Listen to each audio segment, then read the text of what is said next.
Beauty hacks. Quick fixes for common beauty problems. Puffy eyes. Place 2 spoons in the freezer for a few minutes, then hold them over your eyes to reduce puffiness. Chapped lips. Apply a small amount of honey to your lips before bed and wake up to softer, smoother lips.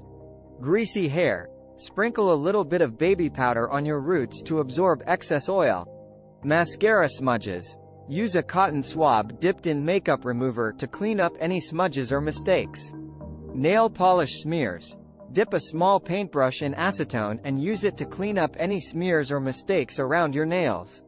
Flyaway hairs. Spray a small amount of hairspray on a toothbrush and use it to smooth down flyaway hairs.